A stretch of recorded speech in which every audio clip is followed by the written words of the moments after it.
sembunyikan hamba-hambamu di balik salibmu, jadikan saluran berkat, saluran kuasa, bukan hanya saluran firman kata-kata. Dalam nama Yesus, haleluya. Amin. Praise the Lord. Siapa ingin Roh Kudus bekerja leluasa dalam hidup atau dalam dirinya, bisa angkat tangan. Meskipun saya nggak melihatnya, Tuhan melihat Anda. Saya tahu inilah hari yang Tuhan jadikan. Bersukacitalah, mujizatmu akan tiba. Ini bukan pengharapan palsu, karena orang beriman tidak akan pernah disia-siakan. Saya yakin Tuhan mendengar seruan hati kita. Nah, supaya Roh Kudus bisa bekerja dengan leluasa, hati jangan ditutup. Apapun yang di dalam gelap, remang-remang, tidak kena cahaya matahari, nggak bertumbuh. Luka kita juga, jikalau kita terus tutup, kecuali kalau luka terbuka ya, mau nggak mau harus ditutup, dijahit dulu. Tetapi luka kita nggak akan kering kalau ditutup terus-menerus. Harus diekspos di tempat terbuka, asal aman dan bersih. Saya yakin apa yang basah akan kering. Dan apa yang kering akan dibasahi kalau kita taruh di depan rumah kena hujan, ya kan? Penting hati itu ditaruh di tempat yang terbuka agar supaya Allah bekerja. Karena Tuhan tidak pernah memaksa. Kita buka bersama-sama di Yehezkiel pasal yang ke-37 ayat 1-6 saya bacakan. Lalu kekuasaan Tuhan meliputi aku dan ia membawa aku keluar dengan perantaraan rohnya dan menempatkan aku di tengah-tengah lembah dan lembah ini penuh dengan tulang-tulang. Ia membawa aku melihat tulang-tulang itu berkeliling-keliling dan sungguh amat banyak bertaburan di lembah itu. Lihat, tulang-tulang itu amat kering. Lalu ia berfirman kepadaku, "Hai anak manusia, dapatkah tulang-tulang ini dihidupkan kembali?" Aku menjawab, "Ya Tuhan Allah, Engkaulah yang mengetahui." Lalu firman-Nya kepadaku, "Bernubuatlah mengenai tulang-tulang ini, dan katakanlah kepadanya, hai tulang-tulang yang kering, dengarlah firman Tuhan. Beginilah firman Tuhan Allah kepada tulang-tulang ini, Aku memberi nafas hidup di dalammu supaya kamu hidup kembali. Aku akan memberi urat-urat padamu dan menumbuhkan daging padamu. Aku akan menutupi kamu dengan kulit dan memberikan kamu nafas hidup, supaya kamu hidup kembali, dan kamu akan mengetahui bahwa Akulah Tuhan." Demikianlah penglihatan Yehezkiel, seorang nabi di Perjanjian Lama. Di zaman perang, Yehezkiel harus melihat banyak tentara Israel tewas. Ini dalam penglihatan secara supranatural, Yehezkiel ditunjukkan sebuah mujizat kebangkitan. Dan kalau kita pikirkan, tulang-tulang ini mirip dengan kondisi hidup banyak kita hari ini. Dalam keadaan yang terpuruk, susah pulih, atau mustahil terjadi. Kita diperhadapkan dengan kemustahilan. Belum lagi hati kita seringkali seperti tulang kering. Hati ini loh kering kerontang, sudah putus pengharapan. Hari ini kita akan belajar. Asal hati kita terbuka untuk Roh Kudus, sesuatu yang baru, bahkan sesuatu yang di luar jangkauanmu belum terduga bisa terjadi. Kalau Allah berfirman, kuasa terjadi. Ayat pertama, lalu kekuasaan Tuhan meliputi aku, dan ia membawa aku keluar dengan perantaraan rohnya. Yehezkiel menjelaskan experience atau pengalaman pribadinya dengan kata-kata berikut ini. Kekuasaan Tuhan meliputi saya, kata Yehezkiel. Dan Tuhan membawa saya keluar dengan perantaraan rohnya. Yang ini adalah astral body, jadi betul-betul keluar dari badannya. Rohnya itu dibawa Tuhan. Tiada yang mustahil bagi Tuhan, saya nggak tahu gimana caranya. Tentunya dia nggak putus hubungan dengan tubuh jasmaninya. Mungkinkah Tuhan yang menggabungkan rohnya dibawa keluar, tapi badannya tetap di sana. Dibawa sama Tuhan. Ini pengalaman yang adikodrati oleh karena kedaulatan. Tidak boleh ditiru yang begini. Ya, karena ini adalah kuasa Tuhan atas nabinya. Tapi sebenarnya dalam skala perjanjian baru, saya pribadi, kita yang sudah penuh Roh Kudus ini mengalami hal serupa. Tidak sama, tapi mirip. Lalu kekuasaan Tuhan meliputi aku, dan ia membawa aku keluar dengan perantaran rohnya. Itu yang dialami oleh orang-orang yang setiap hari berdoa di dalam Roh Kudus. Kalau saya berbahasa lidah ya, saya itu mengalami kuasa Tuhan di dalam roh saya. Kekuasaan Tuhan itu meliputi saya. Dan ia membawa aku keluar bukan dari body atau dari badan. Dia membawa saya keluar lewat berbahasa lidah dari pemikiran-pemikiran saya secara manusia. Ya, Bahasa roh itu luar biasa. Berdoa dalam roh itu powerful. Karena itu sanggup membawa kita keluar, bukan dari badan kita. Jangan, yang seperti Yeskiel ini terjadinya satu-satunya, nggak bisa ditiru. Tetapi Tuhan bisa membawa kita keluar lewat karunia berbahasa roh. Waktu kita mengaktifasikannya, kita exercise, kita memakainya, menggunakan karunia itu setiap hari untuk membangun manusia roh kita. Waktu saya berbahasa lidah, kuasa Tuhan meliputi saya dan dia membawa saya keluar dengan perantaraan rohnya, keluar dari pemikiran-pemikiran saya. Sehingga setelah saya bahasa roh itu, biasanya ada sesuatu yang disingkapkan. Meskipun ketika saya berbahasa lidah, pikiran saya nggak aktif. Ya kan? Saya nggak tahu saya lagi ngomong apa. Karena memang yang saya izinkan masuk dulu ke hadirat Allah setiap hari, setiap pagi adalah hati saya sebelum pikiran. Supaya jangan sampai saya ini bersandar pada pikiran sendiri. Manusia kan condongnya bersandar pada pengetahuan. Bahkan bersandar pada pengalamannya, pemahamannya. Yang mana semua itu dangkal. Apa yang Tuhan mau lakukan itu yang mata kita belum lihat, telinga belum dengar, yang belum pernah berani kita bayangkan. Yang gitu harus ditangkap sinyalnya oleh manusia roh kita. Nggak bisa hanya akal budi kita yang sementara. Makanya itu tiap pagi, tiap hari yang saya izinkan masuk dulu ke hadirat Allah adalah hati baru pikiran saya. Setelah hati saya masuk, hati saya merasa berapi-api, saya merasa peka, merasa dekat sama Tuhan. Hanya dekat Allah saja aku tenang, seperti kata pemazmur itu mengekspresikan apa yang dia alami ketika dia sembahyang. Akal budi saya pun mudah menerima sesuatu yang baru. Dalam bentuk ide, visi-visi yang lebih tinggi, strategi, atau rema-rema roti sorgawi. Pikiran saya itu disingkapkan. Jadi saya nggak bersandar pada pikiran saya meskipun saya menggunakan pikiran saya. Saya nggak bersandar pada itu. Hati saya ini dipenuhi Roh Kudus dulu. Coba bayangkan, kalau hatimu tenang kan bisa berpikir jernih. Itulah hasilnya. Orang yang hatinya masuk ke hadirat Allah, ditaruh di tempat terbuka, masuk hadirat Tuhan. Akal budinya pun mengikuti, mudah menerima pewahyuan. Dapat hikmat-hikmat Tuhan. Sayang sekali kalau belum apa-apa pikiran kita yang memimpin seluruh kehidupan. Dikit-dikit main pikiran. Jangan salah, orang yang penuh Roh Kudus itu bisa mikir, malah mikirnya lebih jernih. Pemikirannya lebih lengkap. Dan kalau Roh Kudus hinggap, pikiran kita, akal budi bisa menjadi brilian. Tetapi hati harus diserahkan dulu. Hati harus berserah dahulu. Hati harus berserah penuh. Lalu mengikutilah seluruh anggota tubuh. Tiap pagi, tiap hari saya berdoa di dalam roh. Dan kekuasaan Tuhan meliputi aku. Dan dia membawa aku keluar dari pemikiran-pemikiran saya secara manusia dan pemahaman sendiri. Dengan perantaraan rohnya, yaitu melalui berbahasa lidah. Saya dorong keluarga Saat Teduh, ini fungsional dalam memuji dan menyembah. Sangat penting dalam kehidupan doa. Juga dalam mesbah keluarga. Mintalah sama Tuhan karunia untuk berbahasa roh. It's useful for you. Itu sangat berguna dalam kehidupan rohani Anda.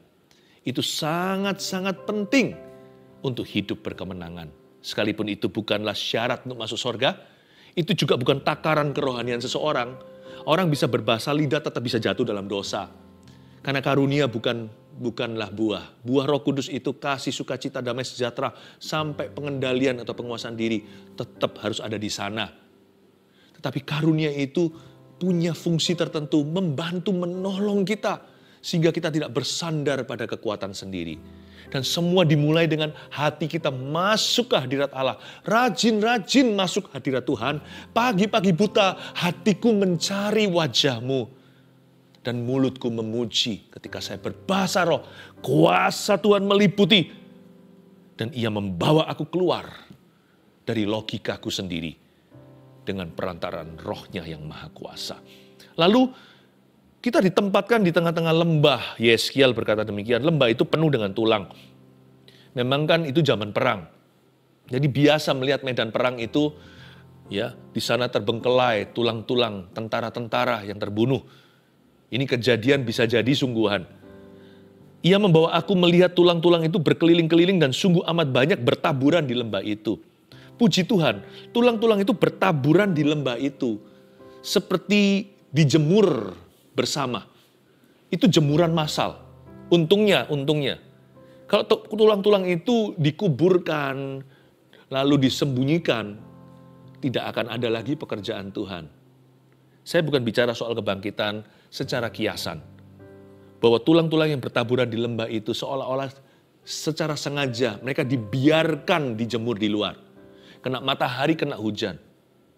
Supaya ketika Tuhan berfirman dari sorga, tulang itu langsung mendengarnya. Ya, meskipun kalau mereka dikubur di bawah tanah juga akan mendengarnya. Tetapi kan kalau tulang-tulang itu nanti dikasih urat, dikasih badan, dikasih daging pula, dikasih otot juga, kan harus keluar dari kuburan dulu, harus menggali-gali tanah. Tidak ready to use, tidak siap untuk dipakainya. Untungnya tulang-tulang itu ditaruh di lembah. Ya, in the open field, di halaman terbuka. Lihat, tulang-tulang itu amat kering. Sebenarnya tidak mungkin tulang-tulang itu bisa bangun lagi. Ini mayat-mayat yang sudah mati sekian lama. Kata amat kering berarti sudah kehilangan kelembapan. Saya punya seorang teman yang anggota tubuhnya, jarinya itu terpotong, secuil. Lalu akhirnya karena dia cepat bertindak, bawa ke rumah sakit, langsung ke UGD, unit gawat darurat, bisa tersambungkan sekalipun masih kelihatan cacat, tetapi masih bisa bergerak, syaraf-syarafnya masih bisa diselamatkan. Lain cerita kalau putusnya itu tahun lalu datang ke dokter tahun kemudian.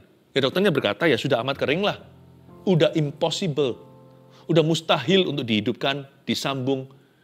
Udah nggak bisa lagi syaraf itu berfungsi. Inilah tulang amat kering ini. Sudah tidak ada kelembapan. Berarti matinya udah lama. Pernahkah Anda dan saya merasakan hidup kita seperti itu? Udah mustahil pulih. Pernikahan saya itu sudah diambang cerai. Bukan diambang cerai, sudah melampaui. Cuman belum teken aja. Pekerjaan saya, hutangku tuh segunung. Mana mungkin saya bisa punya modal. Balikin aja seumur hidup. Atau kesalahan kita, dosa kita sudah kecanduan dari sejak dulu. Ini udah 40 tahun. Hal ini merupakan candu. Mana mungkin saya bisa bebas dalam 4 detik. Oh, tiada yang mustahil. Ku yakin saat Tuhan berfirman. Ku menang saat Dia bertindak. Hidupku tidak bergantung apa kata orang atau tradisi dan pengalaman. Apalagi trauma. Hidup kita tidak didikte dengan semua itu. Hidup kita itu bergantung dengan apa kata Tuhan. Kalau Tuhan berfirman, percayalah. Amat kering tulang itu. Tapi tulang itu diizinkan Tuhan bertaburan di lembah terbuka. Supaya mereka itu siap untuk dijamah. Hati juga sama, jangan lari. Hanya karena belum terjadi keajaiban atau mujizat. Bukan berarti Tuhan tidak ada. Hadirat Allah di sana. Hati itu harus selalu dibuka. Supaya ketika Allah bertindak, Anda langsung menerimanya. Supaya ketika Allah berfirman, Anda langsung mendengarnya. Ketika Tuhan menyuruh Anda melakukan sesuatu, segera Anda melangkah. Lalu Ia berfirman kepadaku, hai anak manusia, dapatkah tulang-tulang ini dihidupkan kembali? Aku menjawab, ya Tuhan Allah, Engkaulah yang mengetahui. Inilah nabi yang gak sok tahu. Tapi saya senang sekali melihat ini buminya berputar di ayat 3. Biasanya kita yang membobardir Tuhan dengan pertanyaan. Why, mengapa begini, mengapa begitu? Lalu belum lagi pertanyaan-pertanyaan yang keluar dari roh penasaran atau dari curiosity doang. Kita tanya sama Tuhan, kenapa begini ya? Tentang dinosaurus lah, tentang penciptaan Adam dan Hawa. Kita tanya. Good sih, tanya kalau bisa membuat kita semakin haus belajar dan mengenal Tuhan, very good. Tapi kadang-kadang jujur kita harus mengakui, kita terlalu sering bertanya pada Tuhan dan tidak izinkan Tuhan yang sebaliknya bertanya sama kita. Kalau kita tanya sama Tuhan, pasti ada jawaban. Kalau Tuhan tanya sama kita, nggak tentu kita bisa menjawabnya. Kalau kita mau sungguh-sungguh mengalami mujizat Tuhan, izinkan Tuhan bertanya kepada Anda. Pernahkah Anda masuk ke hadirat Allah dan berkata, Lord, do you have a question for me? Punyakah Tuhan pertanyaan untukku hari ini? Nanti kalau Tuhan jawab dengan sebuah pertanyaan, Simon, Simon, do you love me? Simon, Simon, apakah engkau mengasihi aku? Ditanya 3 kali, kita bisa mewek, nangis seperti anak kecil. Karena setiap kali Tuhan tanya, pasti hati kita mengerti mengapa Dia bertanya demikian. Nanti kalau Tuhan tanya sama Ayub, di mana kamu ketika aku menciptakan dunia dan semua fondasinya, ketika aku beberkan langit seperti beberkan karpet? Ayub berkata, dari dulu aku mendengar engkau dari orang lain, tapi sekarang aku melihat sendiri. Tuhan, aku bertobat di atas debu tanah. Dia yang sama yang berkata, Tuhan memberi, Tuhan mengambil, terpujilah nama Tuhan. Dia merendahkan hatinya dan berkata, aku tidak bisa menjawab Tuhan. Yesus dijebak dengan berbagai pertanyaan oleh orang Farisi dan ahli Taurat. Dijawab semua sama Tuhan. Ini, haruskah kita orang Yahudi bayar pajak sama kaisar? Kalau Yesus jawab, ya salah, tidak salah. Yesus berkata, koin yang kamu pakai untuk belanja di pasar, koin siapa itu? Ada gambar siapa? Kaisar.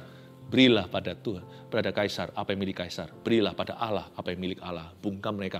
Giliran Tuhan kasih sekali pertanyaan dalam sepanjang karir di Yesus. Mereka yang bertanya terus. Yesus tanya sekali, mereka nggak bisa jawab. Langsung bungkam, tidak berani buka mulutnya lagi selama-lamanya. Hingga mereka tinggal membunuh dia saja. Nggak punya alasan lagi. Yesus bertanya, hubungan anak manusia, Mesias dengan Daud apa? Kenapa Daud itu yang adalah nenek moyangnya berkata, Allahku, Allahku. Itu kan keturunan Daud. Tapi kenapa Daud menyembah dia dan berkata, Allahku, Allahku, Bapakku, Bapakku. Sebenarnya gimana sih? Mereka nggak bisa jawab. Mereka jawab A salah, mereka jawab B salah. Karena mereka menyangkali bahwa Yesus adalah Mesias. Dan mereka menyangkali Yesus adalah anak Allah. Yesus keturunan Daud, dia hanyalah manusia. Saudara-saudaranya kan kita kenal semua di Nazaret. Dia kan anaknya Maria, anak tukang kayu itu. Mereka tidak mau mengakui keilahiannya. Tapi ketika Yesus lemparkan pertanyaan itu, anak Daud juga adalah Tuhannya, mereka nggak bisa apa-apa. Kalau mereka mau menjawab sejujurnya, mereka harus mengaku bahwa Yesus adalah Tuhannya. Dan itu yang mereka tidak mau lakukan. Coba bayangkan, Tuhan sekali tanya, you tidak bisa jawab. Tapi kali ini Tuhan bukan tanya untuk menjebak. Tuhan tanya itu untuk mempersiapkan hati Yeskiel. Hei Yeskiel, anak manusia, dapatkah tulang ini dihidupkan menurut kamu gimana? Jawaban dia tidak klise. Tapi dia langsung merendahkan hati di hadapan Tuhan. Ini bagus. Manusia jangan banyak berbicara di hadirat Allah. Lebih banyak mendengar. Boleh berbicara, tapi perbanyak mendengar. Dan akhirnya Yeskiel menjawab dengan rendah hati, ya Tuhan Allah, Engkaulah yang mengetahui. Segera setelah dia mengaku bahwa Tuhan yang tahu, Tuhan beritahu, langsung Tuhan beritahukan, yes, aku mau bangkitkan. Kalau kita datang pada Tuhan itu dengan hati yang mudah diajar, langsung terima pewahyuan. Karena hati kita terbuka, kalau terbuka itu mudah untuk terima sesuatu dari Tuhan.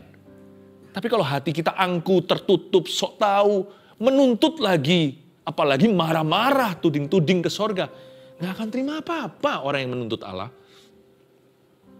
Lalu firman-Nya kepadaku ayat 4, bernubuatlah mengenai tulang-tulang ini dan katakanlah kepadanya, hai tulang-tulang yang kering, dengarlah firman Tuhan. Yeskiel disuruh bernubuat, ayo akui firman. Confess the word of God. Suruh mengakui firman Allah, suruh mengakui iman. Bernubuat itu bukan memprediksi besok hujan atau tidak. Satu fase, satu dimensi nubuatan adalah prediction atau memprediksikan. Tapi tidak semua nubuatan itu memprediksikan. Nubuatan pada dasarnya adalah mengakui firman, mengucapkan keras-keras, ya, dan mengutip ayat-ayat dengan iman dan mengklaim janji itu untuk terjadi. Itu juga satu aspek nubuatan. Bernubuatlah mengenai tulang-tulang ini dan katakanlah kepadanya, hai tulang-tulang yang kering, dengarlah firman Tuhan. Beginilah firman Tuhan kepada tulang-tulang ini, aku memberi nafas hidup di dalammu, supaya kamu hidup kembali. Yeskiel disuruh ngaku begitu. Aku memberi nafas hidup di dalammu. Dia suruh mengakui seolah-olah Tuhan berfirman lewat mulutnya, aku. Tidak berkata Tuhan akan, tapi dia berkata aku. Dia mengulangi firman Tuhan. Firman yang dibaca maupun firman yang didengar. Logos maupun rema. Kalau kita mau rajin bernubuat terhadap situasi kita, apa kata ayat? Kutip itu, nggak perlu kita hafal semua ayat-ayat emas dulu. Kita hafalan, kita kutip setiap kali kita digoda, setiap kali dicobai, seperti waktu Yesus dicobai di padang gurun, Yesus selalu berkata, ada tertulis, lalu dia kutip firman. Anak Allah loh, dia sendiri adalah firman. Kalau kita kan harus kutip firman, Yesus itu firman. Yesus saja kutip firman. Bernubuatlah. Kutip ayat-ayat itu. Kalau kita nggak hafal, buka. Paling tidak kita tahu Yohanes pasal berapa. Kita tahu Matius pasal berapa. Kita tahu Galatia pasal berapa. Kita tahu kitab Mazmur pasal berapa. Buka, kutip, perangi ketidakpercayaan. Bisa jadi firman yang kita baca. Tapi kelihatannya Yehezkiel ini bukan firman yang dibaca. Kalau kita baca, aku memberi nafas hidup dan sebagainya. Mungkin di kitab Kejadian Torah yang ditulis oleh Musa, itu ada cerita bagaimana Tuhan menghembusi nafas pada Adam. Tapi yang kali ini, kayaknya sih firman yang didengar. Terinspirasi oleh firman Logos yang tertulis, dia dapat rema. Dia merasa Tuhan ngomong begini sama dia, dan itu tidak melanggar firman yang tertulis ya. Itu pakemnya. Tapi setelah itu, dia dapat seperti kata-kata hikmat, atau kata-kata janji. Dan dia ucapkan, aku akan memberi urat padamu, menumbuhkan daging padamu, aku akan menutupi kamu dengan kulit, dan memberikan kamu nafas hidup, supaya kamu hidup kembali, dan kamu akan mengetahui bahwa akulah Tuhan. Diucapkan. Orang yang mengucapkan firman, dia buat dirinya vulnerable, accessible, dia membuat dirinya rawan, tanda kutip, terhadap mujizat Tuhan. Dia membuat dirinya jadi mudah tertular kuasa Tuhan. Karena orang yang bernubuat terhadap situasinya, bukan mengeluh semata-mata, bukan orang hanya merengek-rengek, tapi orang yang klaim janji Tuhan dengan iman, orang itu membuat dirinya sendiri rawan di tempat terbuka untuk tertular kuasa dari Allah semesta alam. Orang yang mengutip, orang yang mengucapkan kembali firman yang dia dengarkan, iman timbul dari pendengaran, yang firman yang tertulis, yaitu Logos, di atas fondasi itu yang dia utarakan, yang dia ucapkan, yang diklaim, yang dikutip, yang diucapkan terus-menerus. Ini bukan sebagai mantra, karena hubungan kita adalah kepada Allahnya. Kita tidak memanipulasi firman-Nya. Tapi kalau Allah yang kita percayai, yakini, dan sembah, ini bicara sama kita, pegang kata-kata itu. Pegang firman itu. You can hold God by His word. Because God is faithful. Karena Allah itu setia pada firman-Nya. Dia tidak pernah mengingkari janjinya. Kalau Allah berfirman, pegang itu, kita bisa pegang Tuhan pada perkataannya. Bukan menuntut dia kembali, tetapi kita bisa yakini kalau Allah kita tidak pernah berdusta. Waktu kita utarakan kutip ayat itu, waktu kita ucapkan kembali dan akui, sebenarnya kita sedang meletakkan hidup kita di sebuah tempat lokasi yang strategis untuk alami perbuatan Allah.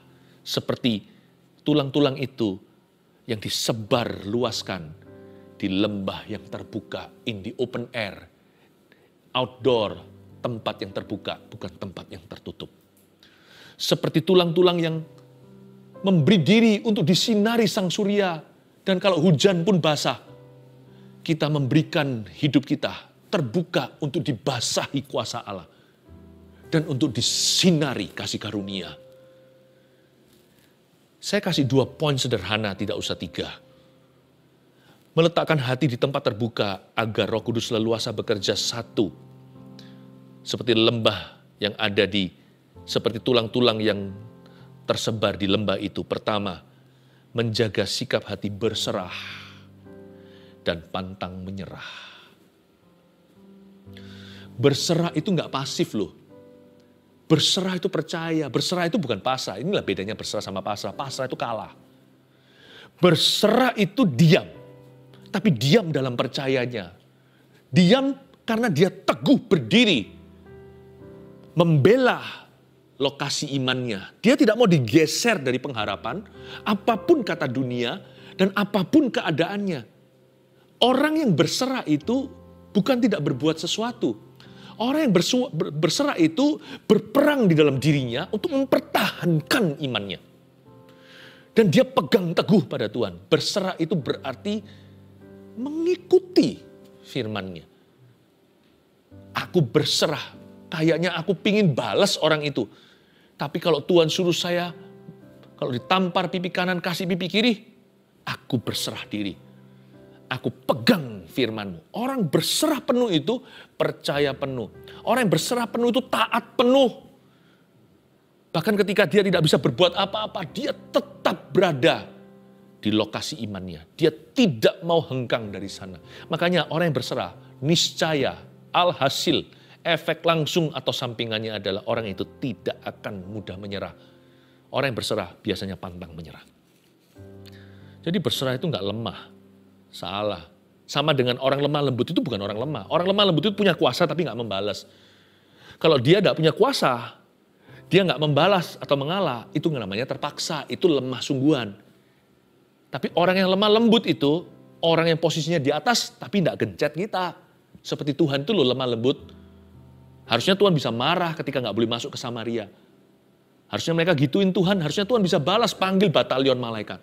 Tuhan nggak mau karena itu dia lemah lembut dan rendah hati. Demikian pula orang berserah itu seringkali kita salah ngerti. Kita campur baurkan berserah dengan pasrah. Kalau pasrah itu ya apa boleh buat, aku nggak bisa apa-apa. Nah itu orang nggak bisa berbuat apa-apa. Berserah itu bukannya nggak bisa berbuat apa-apa. Berserah itu hanya mau berbuat apa yang dikehendaki Allahnya. Dan dia berserah penuh pada kehendak Tuhannya. Dan dia serah penuh, percaya penuh bahwa Allahnya pasti akan membela. Allah kita adalah Allah yang bertindak, tahukah Anda? Diamlah dan ketahuilah bahwa aku adalah Tuhan. Dan Tuhan berkata pada Musa, kamu akan diam saja dan melihat kelepasanku. Menjaga sikap hati berserah, itu berarti hati kita rawan dengan kuasa Tuhan. Menjaga hati kita berserah, apalagi kita pantang menyerah, itu membuat kita selalu continue, terus ada di dalam map atau dalam petanya Tuhan untuk mengalami perbuatannya. Berserah. Yang kedua, jangan hanya berserah saja atau pantang menyerah. Isi bensinmu tabung panahmu dengan anak panah. 2, mengucapkan firman yang tertulis dan didengar. Yang tertulis itu namanya logos. Ini nggak usah diucapkan oleh Roh Kudus ke telinga kita, baca sendiri aja kita dapat. Kita dapat firman. Apalagi firman yang ketika kita baca, misalnya dari satu pasal ada ayat tertentu itu seperti melompat. Nah dari logos dia loncat, namanya rema. Atau bahasa orang kuno, ayat emas. Bisa jadi waktu kita doa, kita dapat satu kalimat yang tidak menentang firman ya. Tapi terinspirasi oleh firman, kita dapat kalimat kita sendiri. Dan kita pegang, Tuhan janji begini. Misalnya kita lagi gelisah, kita doa, nggak dapat apa-apa. Sampai ujung waktu kita berdoa setelah sekian lama, tiba-tiba Tuhan berkata, everything will be alright. Semua akan baik-baik saja. Meskipun kita tahu ayatnya, segala sesuatu indah pada waktunya di kitab pengkhotbah. Tapi kita dapatnya untuk doa. Waktu kita berada di ruang saat teduh, semuanya akan baik-baik anakku. Kita pegang itu, seperti ada sesuatu yang dihidupkan di dalam diri kita. Seperti kayu bakar itu ketemu api, lalu membara. Seperti ada kangguru di sini yang tuing-tuing melompat di dalam hati kita. Everything will be okay. Lalu kita nggak takut lagi masuk ke dalam ruang operasi. Atau ketika seseorang didiagnosa, kita ikuti semuanya, kita tahu ujungnya nanti kemuliaan Tuhan. Wow. Tapi tugas kita adalah ucapkan firman ketika setan berkata, no, kamu akan celaka, kamu tidak bisa pulih. Enyah kamu iblis. Tuhan berkata, everything will be alright. Tuhan berkata, semuanya akan baik-baik.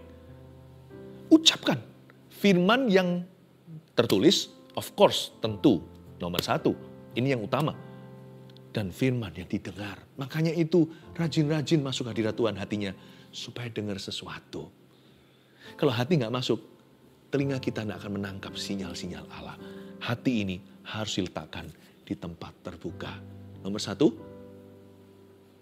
menjaga sikap hati berserah dan pantang menyerah. Nomor 2, mengucapkan firman yang tertulis dan didengar. Dengan demikian, 2 langkah sederhana ini, kita meletakkan hati kita di tempat terbuka untuk kuasa Allah bekerja. Yakinkah Anda? Kalau Tuhan berfirman, sesuatu akan terjadi.